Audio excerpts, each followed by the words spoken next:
Boa noite a todos, boa noite a todas, são 19h30. Vamos ouvir o clamor da terra e o clamor dos pobres? E aí, pessoal, tudo bem com vocês? Como é que vocês estão? Vocês estão bem? Eu estou bem. Muito cansado, fiz muita coisa hoje, mas estou bem. Quem é que chegou aqui? Diácono Luciano Rocha, que honra! Boa noite, paz e bem, amigo. E aí, tudo bem? Quer aproveitar, fazer uma entradinha, falar do seu livro, Nos Cálices da Glória? Se quiser, a gente abre aí um espaço para você falar, tá? Estamos aí. Livro interessante, né? Para quem não conhece, Diácono Luciano, né? Boa noite, meu irmão amado. Obrigado, muito obrigado, querido. Diácono Luciano tem todo um trabalho, né, ligado à história da igreja. Ele já tem, se não me engano, são 2 livros, né? Fala aí para mim.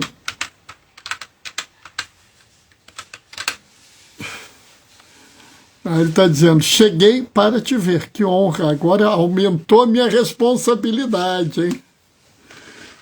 Aumentou a minha responsabilidade. Sabe o bom da gente ter assim, da gente estar entre os diáconos, é que a gente, um tenta ajudar o outro, um tenta fortalecer a vida do outro, né? E assim, isso é bom pra gente, sabe, pessoal? No mundo de hoje, onde você vê um bando de gente pregando rivalidade, pregando, né, competição, quando você vê alguém querendo ajudar, querendo te dar apoio, sabe, pessoal, é outra forma de pensar, né? E assim, isso faz muita diferença, né? E assim, eu estava até falando com a minha esposa, sabe, acho que tem um pouco até a ver com o evangelho de hoje, essa nossa visão, sabe? Essa visão diferente de igreja, essa coisa diferente até de sociedade. Tem muito a ver com o evangelho de hoje, a gente vai ver. Sim, Ministério Diaconal, História e Teologia, e o mais novo, Sob o Cálice da Glória, Devocional dos Santos Diáconos. Estão vendo? 2 livros interessantes, né? Muito interessantes, né? E acho que são até livros importantes, porque muita gente não entende o que é ser um diácono até hoje, né? Muita gente pensa o diácono como um pré-padre, ou como, fulano não conseguiu ser padre, então ele vai ser diácono, né? E são livros interessantes que a gente deve pensar. Entender o ministério diaconal é muito importante, né? Bernardo, você está puxando farinha pro seu lado? Provavelmente estou, mas vou falar para vocês, ser diácono é uma das grandes alegrias da minha vida, né? É a minha vocação, né? Eu nunca, não penso, por exemplo, a pessoa de vez em quando fala, se o Papa Leão XIV te chamar para ser padre, eu vou dizer que ele escolheu a pessoa errada, tá? Eu quero ser diácono o resto da minha vida. Não tenho nenhum plano diferente desse. Uhum. Bom, está na hora, vamos começar. O Senhor esteja convosco. Proclamação do Evangelho de Jesus Cristo segundo Lucas. Naquele tempo, os fariseus perguntaram a Jesus sobre o momento em que chegaria o reino de Deus. Jesus respondeu, o reino de Deus não vem ostensivamente, nem se poderá dizer, está aqui, está ali, porque o reino de Deus está entre vós. E Jesus disse aos discípulos, dias virão em que desejareis ver um só dia do Filho do Homem, e não podereis ver. as pessoas dirão: ele está ali, ele está aqui. Não deveis ir, nem correr atrás, pois como um relâmpago que brilha de um lado ao outro do céu, assim também será o Filho do Homem no seu dia. Antes, porém, ele deverá sofrer muito e ser rejeitado por esta geração. Palavra da salvação. Esse evangelho é um evangelho difícil. Ele é um evangelho difícil não porque ele seja um evangelho desanimador, um evangelho desafiador. Ele é um evangelho porque as pessoas têm assim, alguma dificuldade de compreendê-lo, né? Eu vejo, por exemplo, que há passagens do evangelho que a gente varre para baixo do tapete. Por exemplo, quando Jesus fala: eu vos enviarei como ovelhas para o meio de lobos. Ou quando ele fala: deveis ser simples como as pombas, mas astutos como a serpente. Quando elogia o administrador desonesto. Esses são evangelhos difíceis, porque eles podem causar um pouco de desesperança. O evangelho do administrador corrupto nos dá assim uma impressão de difícil entendimento, é complicado. Mas esse evangelho, ele é um evangelho difícil. Oi, mozinho, boa noite, paz e bem. Mozinho está aqui na sala, sabe, Luciano? Mas ela entra aqui para dar uma inflada nas pessoas que assistem. Sabe? Ele é difícil porque ele tem duas características. Ele nos faz pensar na igreja de forma diferente. E ele é um evangelho que nos compromete. Vou explicar. Eu conheço muita gente que pensa o evangelho, pensa a realidade da igreja como uma igreja de triunfo, de império, né? Dentro de pouco mais de 15 dias será a festa de Cristo Rei, e a antífona da entrada, que alguns até cantam: Cristo vive, Cristo reina, Cristo impera. Né? E isso dá uma visão assim de reinado, de autoridade, de grandiosidade, né? A gente fica ouvindo isso e fica pensando em procissões enormes, em entradas triunfais. Mas quando a gente vai ouvir esse tipo de fala de Jesus, a gente vê que não é bem assim. A gente vê que o reino de Deus não virá ostensivamente.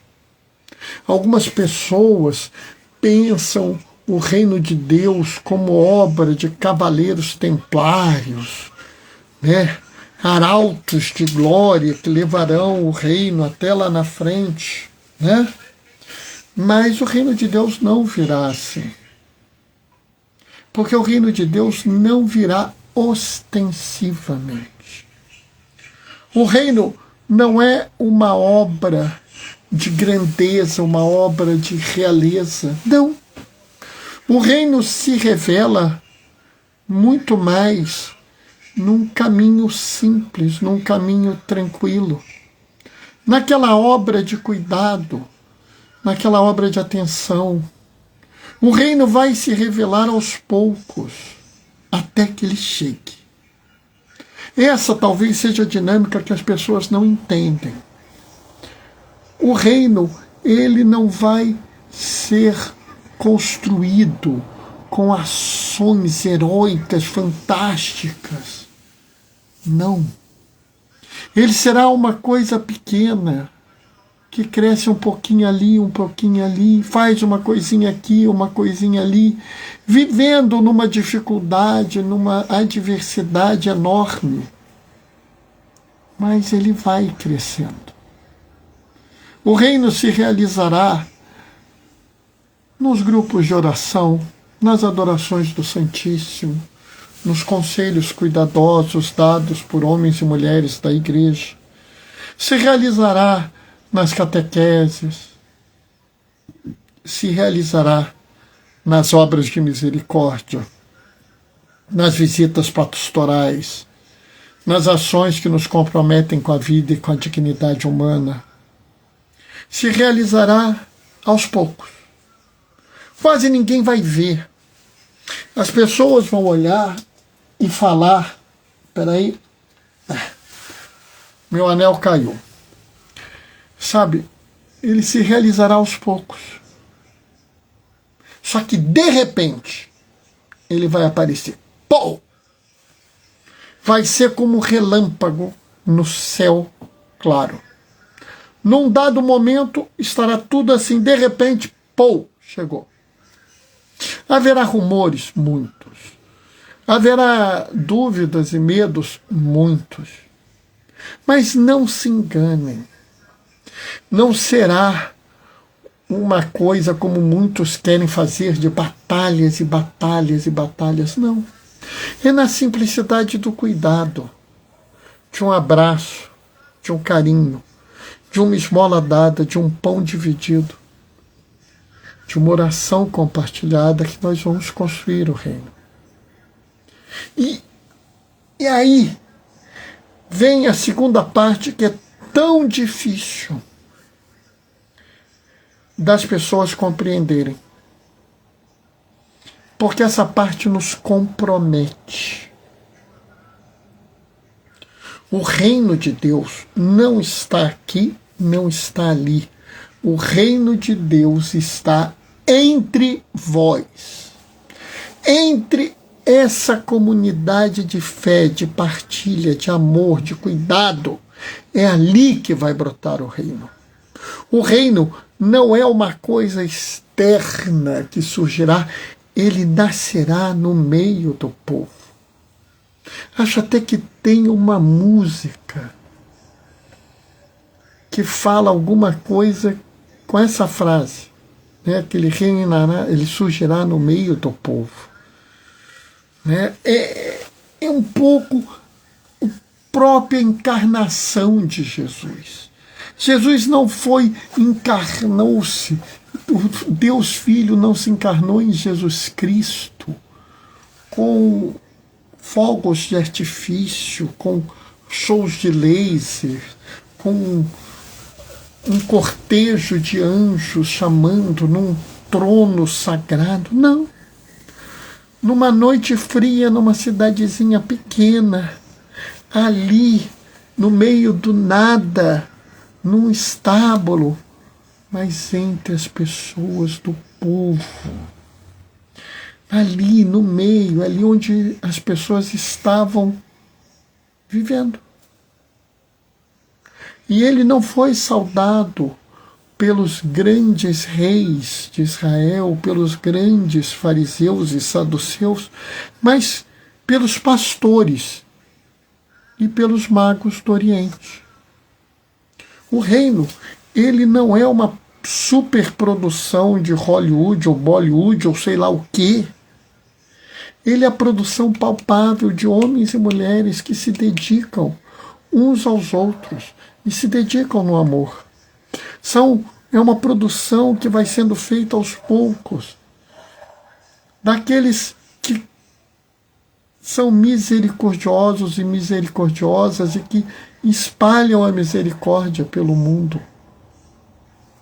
Nós Não precisamos de atos gigantescos, nós precisamos de atos feitos com amor, atos feitos com a espiritualidade correta, com o compromisso certo, voltado para as pessoas, para ver Jesus na cada pessoa. Eu não preciso de novenas com 500 pessoas, terço com 600 homens. Não. Eu preciso de homens e mulheres que façam uma boa novena, mesmo que sejam 3, 2 homens ou 2 mulheres, ou um homem e uma mulher rezando um terço bem rezado. E depois colocando no mundo o compromisso mariano com a salvação. Fazem mais pelo reino do que dezenas de pessoas rezando o terço automaticamente, esquecendo aquilo. Alguns agentes de pastoral que dedicam uma tarde cuidando de presos, porque neles está o Cristo que sofre, valem mais do que um congresso de uma pastoral com 300, 500 pessoas. Não serão a grandeza, o número, a força que trará o reino, e sim a delicadeza, a simplicidade e, acima de tudo, o amor. Você traz o reino muito mais forte quando você ama alguém do que quando você faz um ato grandioso. Quando você se dispõe a cuidar de uma pessoa que todos dizem que não merece. Eu garanto que meu irmão Luciano, que está aqui, já ouviu isso. Diácono, não dê atenção para essa pessoa porque ela não merece. Ela não é digna do seu esforço, diácono. Eu garanto que ele já ouviu isso. Estou errado, Luciano? Fala aí para mim. Se tiver um tempinho, fala para mim se você já não ouviu isso. Eu tenho certeza, porque eu conheço o Luciano, que ele foi lá e deu atenção a si mesmo. Não porque o Luciano é bom, maravilhoso, até eu acho ele cara muito legal, mas não é por isso. É porque ele tem espiritualidade correta, ele segue o ministério diaconal, ele sabe que o Cristo não abandona ninguém, que Jesus nunca rejeitou uma pessoa que dele precisou, e por isso, porque ele se compromete com o reino, ele vai ao encontro daqueles que ninguém quer ouvir, ninguém quer ver, ninguém quer ajudar. Sabe, essa talvez seja a maior lição deste nosso evangelho de hoje. Oi, Terezinha, boa noite, paz e bem.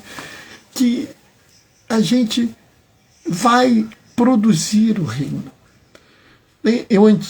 Eu me lembro, agora mudou, mas a oração eucarística número 5, que tem no Missal Brasileiro, que é uma oração do Congresso Eucarístico de Manaus, falava em construir o seu reino, que também é nosso. Nós falamos, ó Deus, permitir que nós participemos e construímos o teu reino, que também é nosso.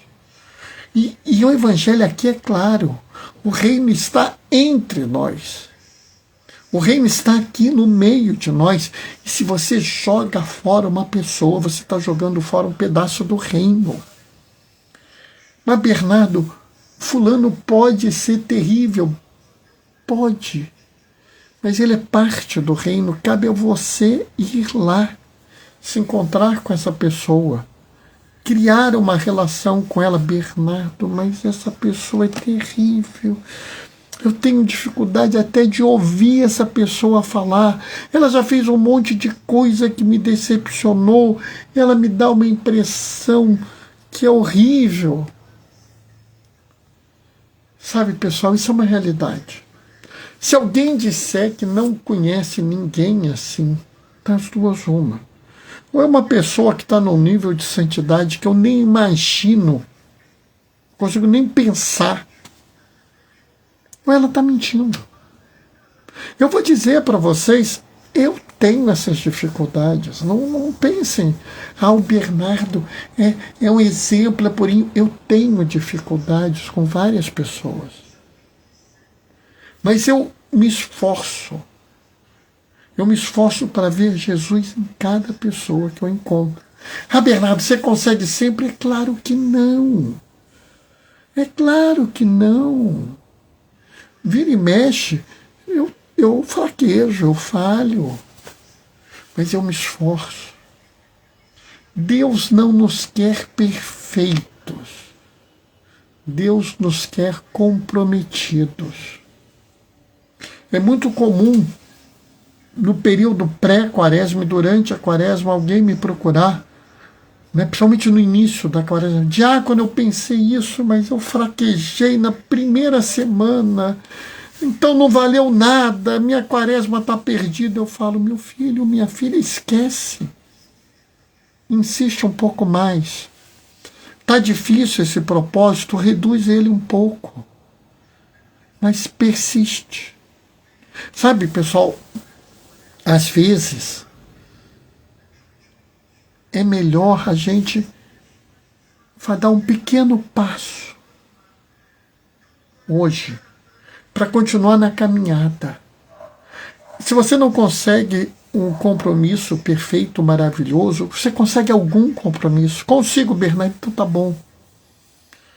Né? Eu falo, por exemplo, você tem que ir ao encontro daquelas pessoas, mesmo que você ache elas o pior tipo de pessoa possível. Bernardo, eu não consigo fazer isso. Tem pessoas que eu odeio tanto que se eu ver pela frente eu vou dar uma pancada, eu vou socar a pessoa. Então como é que você quer que eu veja algo bom nela? Realmente, se tem um nível desses, é impossível você ver algo bom nessa pessoa. Bernardo, mas você falaria isso? Eu falei já. E eu pedi um compromisso. Você vai se comprometer comigo que esse mês você nunca mais vai dizer que se você encontrar essa pessoa, você vai bater nela. Mas, Bernardo, eu não posso garantir que eu não vou bater. Não. Eu não pedi para você garantir que não vai bater. Eu pedi que você me garanta que você nunca mais vai falar que vai bater nela. Mas isso é muito pouco. Mas eu quero que você faça isso. E sabe, pessoal, essa pessoa não está curada ainda. Não está. Mas ela já não quer agredir a outra. Ela ainda não está num nível que ela possa procurar essa pessoa para conversar ou conviver. Mas ela já não tem ódio no coração. Ela tem raiva, tem rancor, tem, mas não tem ódio.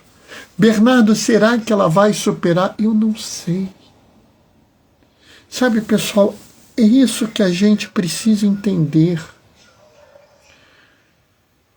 Nós não vivemos de meta, nós vivemos de caminho, de caminhada.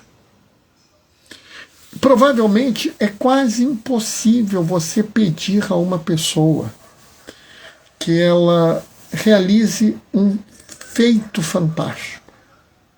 Mas é possível que você peça que a pessoa caminhe. Ano passado, quando eu tive o derrame, um grande amigo meu, uma pessoa que eu gosto muito, que graças a Deus eu convivo com essa pessoa, porque é uma pessoa iluminada, falou assim, pô, B, você vai precisar perder 40 quilos. É muito peso, mas você precisa perder isso, mas é muito peso. Ou seja, a gente via que a pessoa queria que eu perdesse 40 quilos, mas ela sabia que era muito difícil, então ela ficava dividida entre me dar aquela meta e me dar algo que era muito difícil para mim. E eu virei, olhei e falei assim, vamos pensar em perder 5? E sabe, ele entendeu imediatamente, falou, isso mesmo, B, perde 5. Pessoal, eu não perdi 40 quilos. Eu perdi 43. E estou perdendo ainda. Meu anel já está até caindo da mão. Sabe, pessoal, se eu tivesse pensado a meta absurda, eu não chegaria lá. Se vocês pensam num reino de Deus fantástico, glorioso, que será alcançado por uma ação fantástica, você não conseguirá ver isso. Mas eu garanto que se você pensar que o reino de Deus está entre nós, oculto, se ele estiver entre nós, germinando como uma sementinha, uma semente pequena que vai crescer e você não sabe como. Se você pensar que você é fermento na massa do reino, você vai fazer pequenas ações, pequenas coisinhas, constantemente. Mudará um pouquinho aqui, um pouquinho ali, influenciará uma pessoa aqui, uma pessoa ali, aos poucos, devagar. E de repente, entre nós surgirá o reino. E esse dia vai ser lindo. Nesse dia vai valer a pena a última caminhada, a marcha final, onde todos nós, toda a humanidade caminhará para a terra sem males.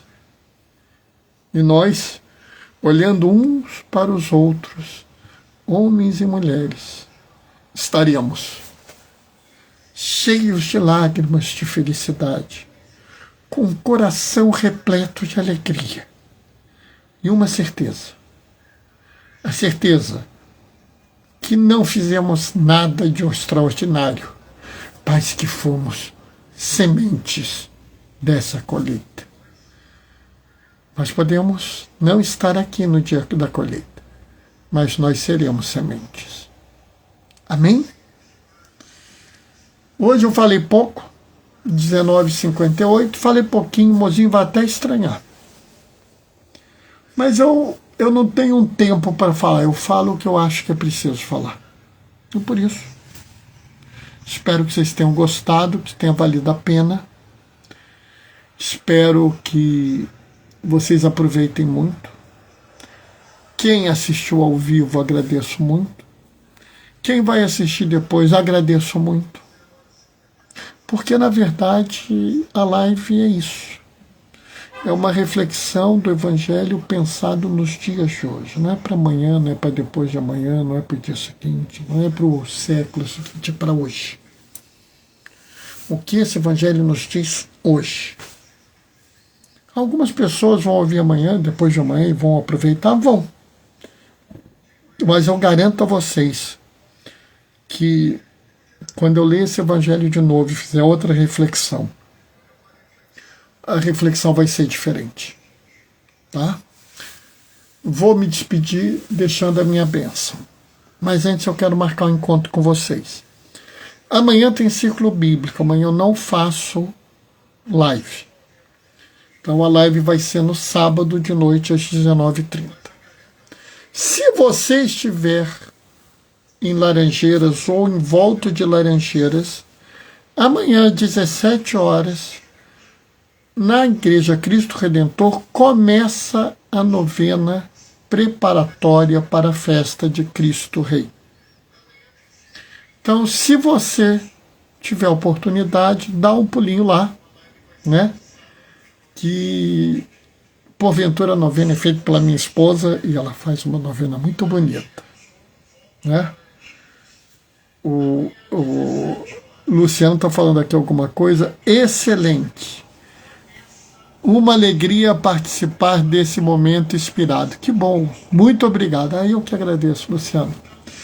Muito obrigado, eu te agradeço. Agradeço a Terezinha, agradeço a Mozinha, agradeço a você que vai ouvir lá na frente. Sabe, a live não existe para mim. Não é para mim que essa live existe, é para vocês que estão me ouvindo. Ela não é algo que é feito para que eu seja chamado. Tá? É para que vocês possam refletir. Então agora eu vou deixar a minha bênção, tá?